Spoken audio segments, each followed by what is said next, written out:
Hi, എല്ലാവർക്കും നമസ്കാരം. Master K അക്കാദമിയുടെ പുതിയൊരു വീഡിയോ സെക്ഷനിലേക്ക് നിങ്ങൾക്കും സ്വാഗതം.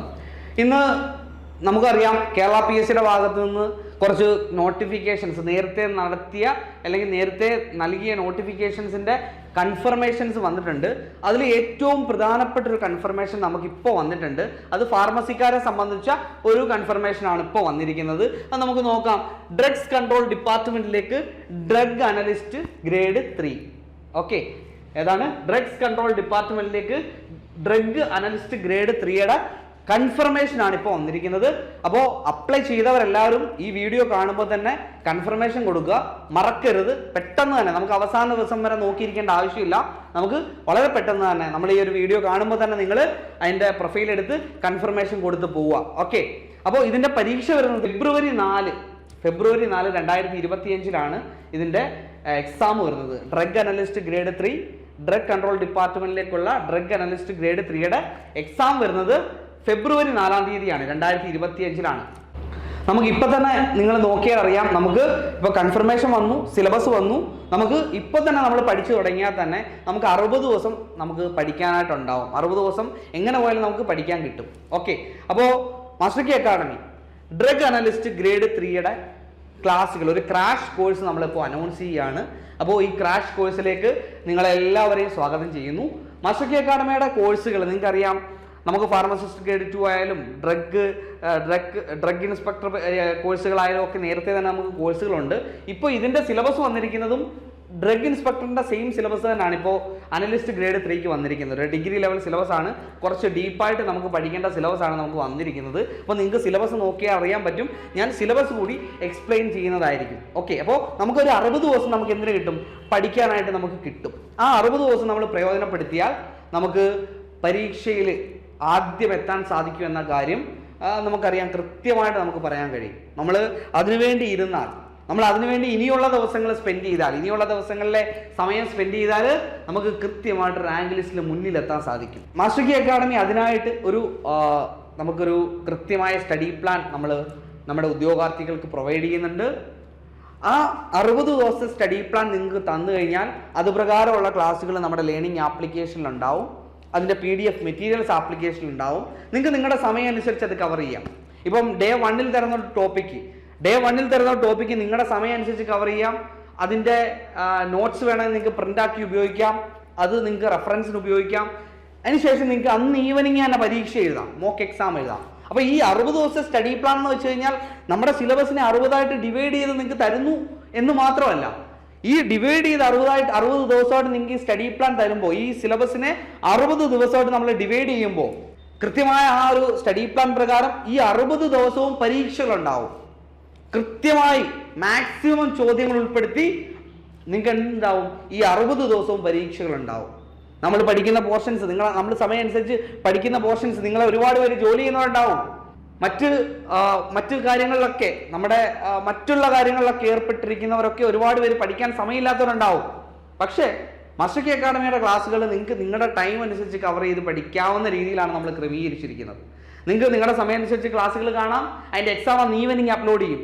അപ്പോൾ ആ ഓരോ ദിവസവും കവർ ചെയ്ത് പോകാൻ കൃത്യമായിട്ട്. ഇപ്പം ഡേ 1 പഠിക്കുന്ന കാര്യങ്ങൾ അത് പഠിക്കുക, അതിൻ്റെ മെറ്റീരിയൽ നോക്കുക, എക്സാം അറ്റൻഡ് ചെയ്യുക. തെറ്റിയത് നമ്മൾ നോക്കി എടുത്ത് വെക്കുക. ഡൗട്ട് ക്ലിയറൻസ് ലൈവ് വരുമ്പോൾ നിങ്ങൾക്ക് അത് ക്ലിയർ ചെയ്ത് പോകാം. അങ്ങനെ ഓരോ ദിവസവും ഈ 60 ദിവസവും പഠിക്കുന്ന കാര്യങ്ങൾ ഈ 60 ദിവസവും പരീക്ഷയായിട്ടും മാക്സിമം ചോദ്യങ്ങൾ ഉൾപ്പെടുത്തി നടത്തും. അതുതന്നെയാണ് നമുക്ക് ഏറ്റവും പ്രധാനം. നമുക്ക് പഠിച്ചു പോകാമെന്നത് മാത്രമല്ല, കൃത്യമായിട്ട് സിലബസിനകത്തുള്ള കാര്യങ്ങൾ നോക്കി അതിൻ്റെ എക്സാമുകൾ, മാക്സിമം മോക്ക് എക്സാമുകൾ എഴുതി പോകുക എന്നുള്ളതാണ് നമുക്ക് ഏറ്റവും പ്രധാനമായിട്ട് നമ്മൾ ചെയ്യേണ്ട കാര്യം.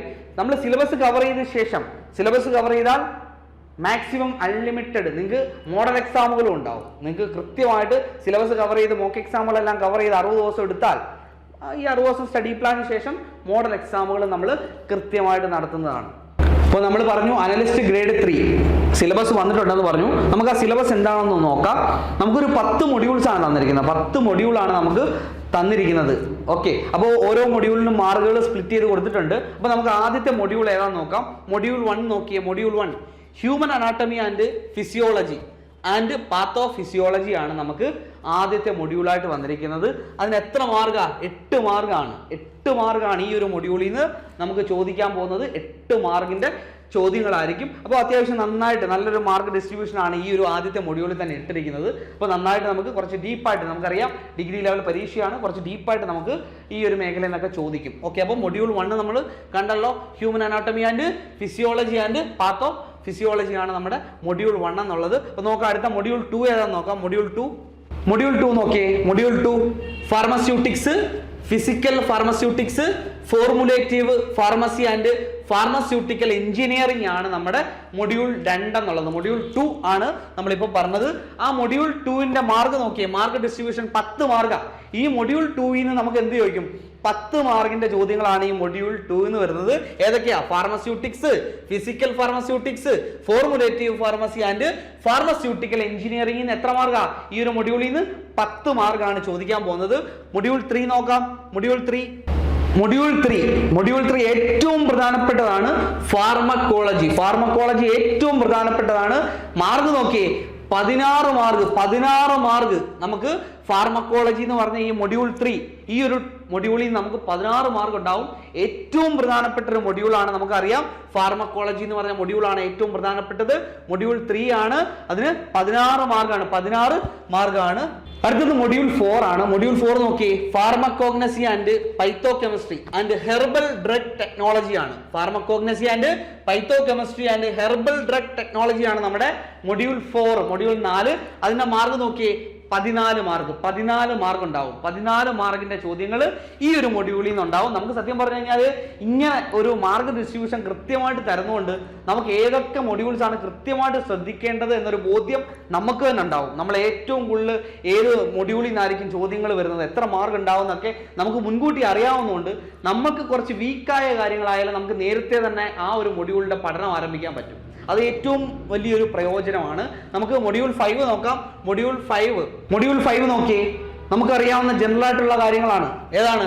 ഫാർമസ്യൂട്ടിക്കൽ ജൂറിസ്പ്രുഡൻസ് ആണ് നമുക്ക് മൊഡ്യൂൾ 5 വരുന്നത്. മൊഡ്യൂൾ 5 നമുക്കറിയാം, നമ്മൾ ഫാർമസിക്കാരൊക്കെ സംബന്ധിച്ച് നമുക്കറിയാം, നമ്മൾ ഫാർമസിക്കാരാണ്, നമുക്കറിയാം നമ്മുടെ മുൻകാലങ്ങളിൽ തൊട്ട് ഫാർമസിസ്റ്റ് ഗ്രേഡ് 2 പരീക്ഷകളിലടക്കം നമുക്ക് എന്തുണ്ട്?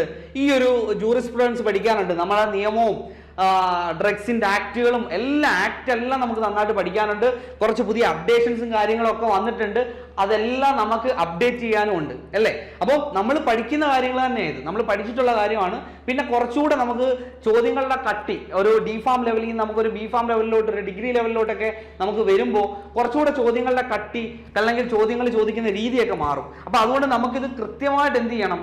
നമുക്ക് കൃത്യമായിട്ട് ഈ ആക്ടുകളെല്ലാം പഠിക്കണം, നിയമങ്ങൾ പഠിക്കണം, ഇതിന്റെ അപ്ഡേഷൻസ് അറിഞ്ഞിരിക്കണം. അതാണ് ഏറ്റവും പ്രധാനപ്പെട്ട കാര്യം. അപ്പം നമുക്ക് നോക്കിയേ, നമ്മുടെ ഫാർമസ്യൂട്ടിക്കൽ ജൂറിസ്പ്രുഡൻസിനകത്ത് നമുക്ക് 12 മാർക്കാണ് ഈ മൊഡ്യൂളിൽ നിന്ന് വരുന്നത്. നമുക്ക് ഏകദേശം നമ്മൾ നേരത്തെ തന്നെ ഇതിന്റെ ബേസിക് കാര്യങ്ങളെല്ലാം പഠിച്ചവരാ. അപ്പൊ നമുക്ക് എത്ര മാർക്കാണ് വരുന്നത്? 12 മാർക്കാണ് നമുക്ക് ഈ ഒരു 5ാമത്തെ മൊഡ്യൂളിൽ നിന്ന് വരുന്നത്. 12 മാർക്കാണ്. നമുക്ക് 6ാമത്തെ മൊഡ്യൂൾ ഒന്ന് നോക്കാം. 6ാമത്തെ മൊഡ്യൂൾ നോക്കിയേ. 6ാമത്തെ module pharmaceutical analysis inorganic chemistry. ഇത് നമ്മൾ പഠിച്ചതാ. ഇതും മുൻ വർഷങ്ങളിലെ നമ്മൾ പരീക്ഷകളിൽ പഠിച്ചതാണ്. നമ്മുടെയൊക്കെ കുട്ടികൾ ഡ്രഗ് ഇൻസ്പെക്ടർ പരീക്ഷകൾ ഉണ്ടായിരുന്ന ആളുകളൊക്കെ അവർ നേരത്തേക്ക് അവരൊക്കെ ഒന്ന് റിവൈസ് ചെയ്താൽ മതി. ഇതൊക്കെ അവർ നേരത്തെ പഠിച്ച കാര്യങ്ങൾ തന്നെയാണ്, ബേസിക് ആയിട്ടുള്ള കാര്യങ്ങളാണ്. പിന്നെ നമുക്ക് എന്ത് ചെയ്യാം? കുറേയും കൂടെ അപ്ഡേഷൻസ് ഉണ്ട്, കുറേ കാര്യങ്ങളോട് നമുക്ക് ഡീപ്പായിട്ട് അറിഞ്ഞിരിക്കണമെന്നേ ഉള്ളൂ. അപ്പോൾ നമുക്കറിയാം pharmaceutical analysis inorganic chemistry 12 മാർക്കാണ്. മൊഡ്യൂൾ 6 എത്ര? 12 മാർക്കാണ്. ഇനി മൊഡ്യൂൾ 7 നമുക്ക് നോക്കാം. മൊഡ്യൂൾ 7 നോക്കിയേ. ഏത് മൊഡ്യൂളാ? Medicinal chemistry, instrumental methods of analysis, biochemistry. ഏതൊക്കെയാണ്? Medicinal chemistry, instrumental methods of analysis, biochemistry. ഇതാണ് നമ്മുടെ മൊഡ്യൂൾ 7 വരുന്നത്. 10 മാർക്കാണ്. നിസ്സാര കാര്യമല്ല, 10 മാർക്ക് ഈ ഒരു മൊഡ്യൂളിൽ നിന്നും ചോദിക്കുന്നുണ്ട്. അപ്പൊ നമുക്ക് അടുത്ത് നോക്കാം മൊഡ്യൂൾ 8. അപ്പൊ നമുക്ക് മൊഡ്യൂൾ 8 നോക്കാം. മൊഡ്യൂൾ 8 എന്താണ്? Industrial pharmacy, novel drug delivery systems, pharmaceutical biotechnology. ഇതാണ് മൊഡ്യൂൾ 8 വരുന്നത്. മൊഡ്യൂൾ 8ന് എത്ര മാർക്കാ? 6 മാർക്കേ ഉള്ളൂ. മൊഡ്യൂൾ 8ന് എത്ര മാർക്കേ ഉള്ളൂ? 6 മാർക്കേ ഉള്ളൂ. നമുക്ക് ഓർത്തോണം, 16 മാർക്ക് വരെയുള്ള മൊഡ്യൂൾസ് ഉണ്ട് എന്നുള്ള കാര്യം നിങ്ങൾ ഓർത്തിരിക്കണം. ഇതിനിപ്പം ഈ 8ാമത്തെ മൊഡ്യൂളിന് 6 മാർക്കേ ഉള്ളൂ ഡിസ്ട്രിബ്യൂഷൻ ഉള്ളത്. 6 മാർക്ക് ഈ ഒരു മൊഡ്യൂളിൽ നിന്ന് ചോദിക്കും, കൃത്യമായിട്ട് ഇപ്പോൾ ചോദിക്കും. നമ്മൾ പരീക്ഷകൾ ഇപ്പം കൃത്യമായിട്ട് ഈ ഒരു രീതിയിലാണ് ഇപ്പോൾ പരീക്ഷകളെല്ലാം നടത്തുന്നതും, കൃത്യമായിട്ട് ഈ സിലബസിനകത്തുള്ള കാര്യങ്ങളാണ് ചോദിക്കുകയും ചെയ്യുന്നത്. അപ്പോൾ നിങ്ങൾക്ക് ഡ്രഗ് ഇൻസ്പെക്ടറിൻ്റെ ആ ഒരു ക്വസ്റ്റ്യൻസും അതുപോലെ അതിൻ്റെ ആ ഒരു സിലബസ് കൂടെ എടുത്ത് നോക്കിയാൽ നിങ്ങൾക്ക് കൃത്യമായിട്ട് അറിയാൻ കഴിയും. അത് ആദ്യം അനലൈസ് ചെയ്യണം, നമുക്ക് കൃത്യമായിട്ട് ഇതിനെക്കുറിച്ച് അറിയാം. ഇപ്പം മൊഡ്യൂൾ 9 നോക്കി. Module 9 pharmacy practice, social and preventive pharmacy, pharmaceutical quality assurance. എന്താണ് മൊഡ്യൂൾ 9? ഏതാ? Pharmacy practice, social and preventive pharmacy, pharmaceutical quality assurance ആണ് നമുക്ക് 9ാമത്തെ മൊഡ്യൂൾ. 6 മാർക്കേ ഉള്ളൂ. 6 മാർക്കാണ്. 6 മാർക്കേ ഉള്ളൂ എന്ന് പറഞ്ഞു കഴിഞ്ഞാൽ 6 മാർക്ക് ഏറ്റവും മത്സര പരീക്ഷയെ സംബന്ധിച്ച് 0.33 മാർക്ക് വരെ ഇമ്പോർട്ടൻ്റ് ആണ്. ഞാൻ 16 മാർക്കൊക്കെയുള്ള ചോദ്യങ്ങൾ ഉണ്ടായതുകൊണ്ടാണ്, 16 മാർക്കൊക്കെയുള്ള മൊഡ്യൂൾസ് ഉണ്ടായതുകൊണ്ടാണ് 6 മാർക്കേ ഉള്ളൂ എന്ന് പറയുന്നത്. 6 മാർക്കും വാങ്ങണം, 6 മാർക്കും വാങ്ങണം. ഈ ഒരു മൊഡ്യൂളിൽ 6 മാർക്കും വാങ്ങണം. നമുക്ക് 0.33 മാർക്ക്, നമ്മൾ വരുത്തുന്ന ഒരു മൈനസ് മാർക്ക്, ഇതെല്ലാം മത്സര പരീക്ഷയിൽ നമ്മളെ സ്വാധീനിക്കുന്നതാണ്. അപ്പോൾ അതുകൊണ്ട് ഓരോ മാർക്കും അനാവശ്യമായിട്ട് നെഗറ്റീവ് തൊടാതിരിക്കുക, നെഗറ്റീവ് നമുക്ക് അറിയാൻ വയ്യാത്തതിൽ പോയി പിടിക്കാതിരിക്കുക. ഇതൊക്കെ നമ്മൾ ബേസിക്കലി നമുക്ക് അറിഞ്ഞിരിക്കേണ്ട കാര്യങ്ങളാണ്. അപ്പോൾ 6 മാർക്ക് കൊണ്ട് ഈ ഒരു മൊഡ്യൂളിൽ നിന്ന് കൃത്യമായിട്ട് ഈ 6 മാർക്കും സ്കോർ ചെയ്യാൻ മാസ്റ്റർ കെ അക്കാഡമികളിൽ ഉള്ള പഠനം നിങ്ങളെ സഹായിക്കും. അപ്പോൾ നമുക്ക് മൊഡ്യൂൾ 10 നോക്കാം. അവസാന മൊഡ്യൂളാണ്, നമുക്ക് നോക്കാം. അപ്പോൾ നമ്മൾ മൊഡ്യൂൾ 10 നോക്കാം. എന്താ മൊഡ്യൂൾ 10? ഏതാ? Biopharmaceutics and pharmacokinetics, pharmaceutical microbiology, research methodology and biostatistics. Research methodology and biostatistics എന്നിവയാണ് മൊഡ്യൂൾ 10 വരുന്നത്. ഈ മൊഡ്യൂൾ 10 എന്തുണ്ട്? 6 മാർക്കുണ്ട്. 6 മാർക്കുണ്ട്. അപ്പോൾ കൃത്യമായിട്ട് 10 മൊഡ്യൂൾ ആയിരിക്കും ഉണ്ടാവുക. കൃത്യമായിട്ട് എത്ര മൊഡ്യൂൾ ഉണ്ടാവും? 10 മൊഡ്യൂൾ നമുക്ക് കൃത്യമായിട്ട് തന്നിട്ടുണ്ട്. ആ മൊഡ്യൂൾ പ്രകാരം നമ്മൾ പഠിക്കുക, മാക്സിമം മോക്ക് എക്സാമുകൾ ചെയ്യുക, പരീക്ഷയുടെ സിലബസ് നമ്മൾ കവർ ചെയ്ത ശേഷം മോഡൽ എക്സാം ചെയ്യുക. കൃത്യമായി നിങ്ങളെ പരിശീലിപ്പിക്കാൻ വേണ്ടി മാസ്റ്റർ കെ അക്കാഡമിയുടെ ക്രാഷ് കോഴ്സ് നമ്മൾ ആരംഭിക്കുകയാണ്. മാസ്റ്റർ കെ അക്കാഡമിയുടെ analyst grade 3 drugs control department crash കോഴ്സുകൾ നവംബർ 27 ബുധനാഴ്ച ആരംഭിക്കുകയാണ്. നവംബർ 27 ബുധനാഴ്ച ആരംഭിക്കുക. നമ്മൾ തീരുമാനമെടുത്തെങ്കിൽ, നിങ്ങൾ പഠിച്ച് റാങ്ക് ലിസ്റ്റിൽ മുന്നിലെത്താൻ ഒരു തീരുമാനം നിങ്ങളുടെ മനസ്സിലെടുത്തെങ്കിൽ ആ തീരുമാനത്തെ ഞങ്ങൾ സ്വാഗതം ചെയ്യുന്നു. വളരെ പെട്ടെന്ന് തന്നെ മാസ്റ്റർ കെ അക്കാഡമിയുടെ താഴെ നൽകിയിരിക്കുന്ന നമ്പറുകളിലൊക്കെ വിളിച്ചിട്ട് നിങ്ങൾക്ക് നിങ്ങളുടേതായ സ്ലോട്ട് ബുക്ക് ചെയ്യാവുന്നതാണ്.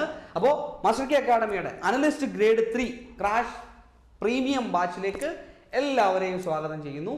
താങ്ക്